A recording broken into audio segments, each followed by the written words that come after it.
An important part in the personal memoirs of Ulysses S. Grant, Volume 1, is the Battle of Monterey, which occurred during the Mexican-American War. Grant disobeyed orders and left camp for the front lines, and he got there right before a charge took place, where about a third of the American participants got shot and either injured or killed. To rectify himself as a good soldier, he volunteered to ride his horse through the heavily fired upon streets to request more ammunition. On his ride back, he saw some soldiers that were wounded and about to die, and he felt bad for them as a lower ranking soldier who these were their friends, and he connected with them on a personal level. These were sort of his first experiences with fighting. This battle is portrayed in a more negative light because of all this death, and seeing it from the wounded soldier, they never were rescued. So you'll really see somebody that promises to save you and not following through it. Grant didn't come back with help before the Mexicans got them at night and killed them. Another important part is the Battle of Belmont, which is Grant's first battle in the Civil War. It starts with some small skirmishes around the area of Columbus, and it led to him capturing the Confederate Camp Johnston, and they set fire to it, but the Confederate army saw,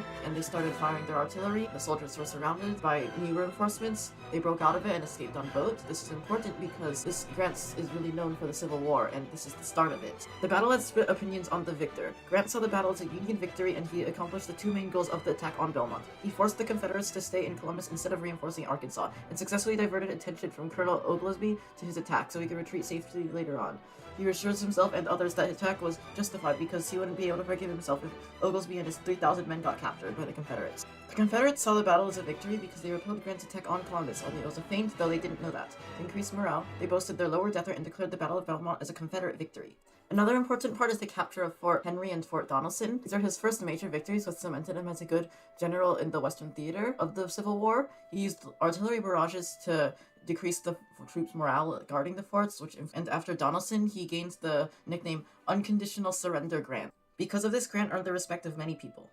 He was happy with this outcome and described it as a great success, while praising his troops' valiant efforts. If you look at this from the situation is a crisis in the point of view of Brigadier General Buckner regarding Fort Donelson. He aimed to evacuate the fort before it fell.